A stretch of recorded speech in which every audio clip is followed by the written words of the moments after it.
Welcome to Thinking Deeply About Primary Education, the podcast that makes time and space to think about pedagogy, teaching and learning, professional development, anything of interest to time-poor but enthusiasm-rich primary teachers. In this episode, we're going to go back into the archives to find an answer to a question from an inspirational teacher. And for those of you who are hearing it for the first time, hopefully this points you towards an episode that you may want to listen to now. As you're listening, I think it would be fantastic to think about how you might respond to this question. And why not share it in the comments wherever you're listening, whether that be YouTube, Spotify, Apple Podcasts, or wherever you get your podcasts from. I hope you enjoy this episode, and I hope it provides useful food for thought for your professional development this year. Without further ado, let's spend some time thinking deeply about primary education.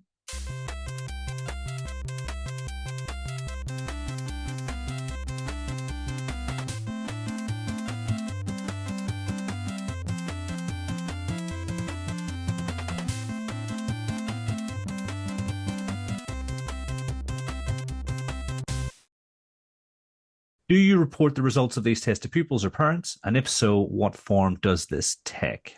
See, I'm in the great situation where right now I don't work in a school, so I can say, haha, I don't. So fairest thing to do is me to think about the way that we used to do these things in the past.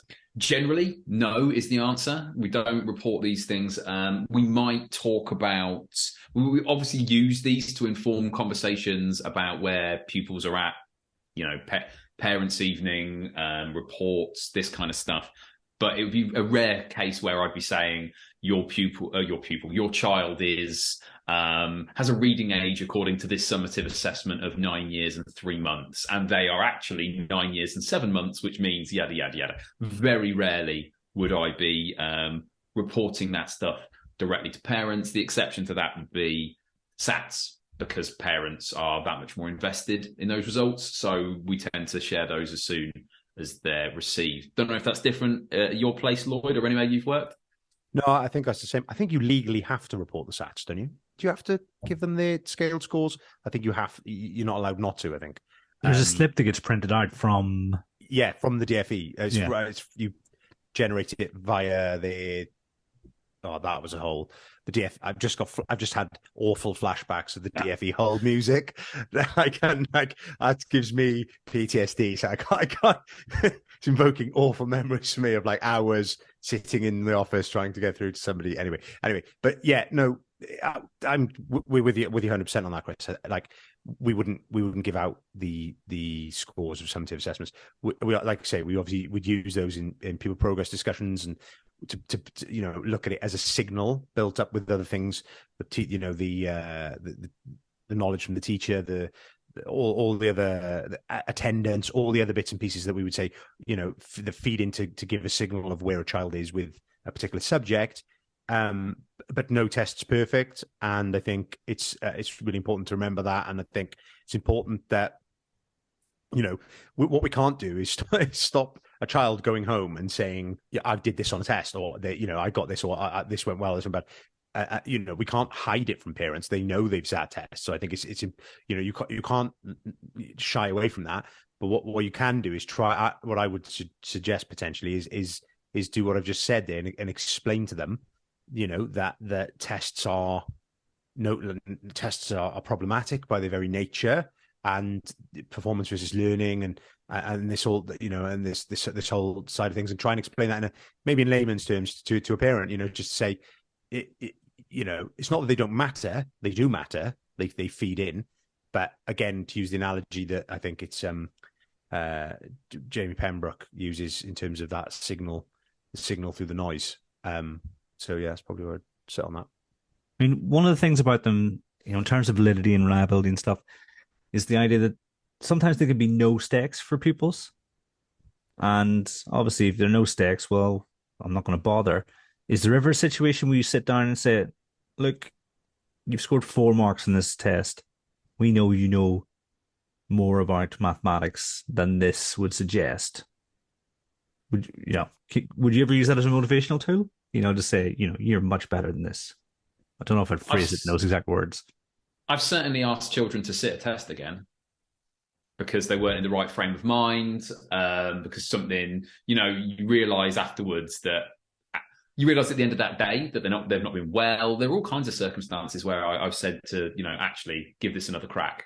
But then I've, going back to Lloyd's point about tests not being assessments always being imperfect in their attempt to try and work out where a pupil's at with a given subject or a given capacity.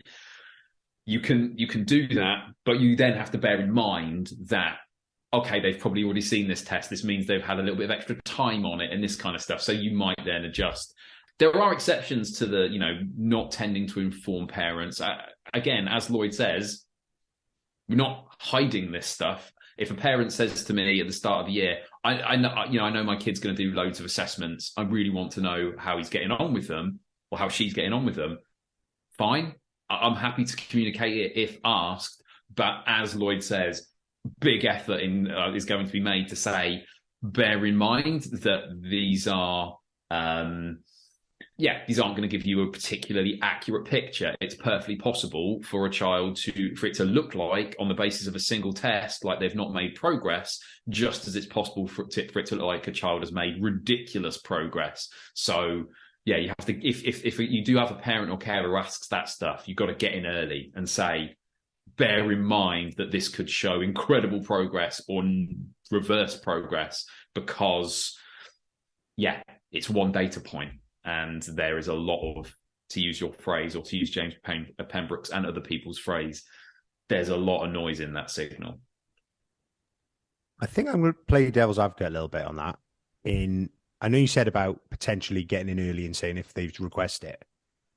What happens, though, when then another parent gets wind of it? Well, you told them, they had it, can I have it? Where does it end? Then siblings, they've been told about it. So with my leadership hat on, having a party line of, we don't do this as a school, is that maybe a way where we can prevent teachers being in a difficult position?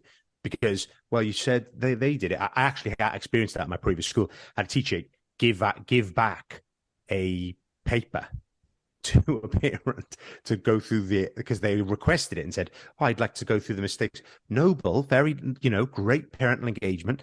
However, opened a can of worms, because then we had, I wasn't in the leadership of that, but I was in leadership, but I wasn't in the position where I was making decisions on that at that point.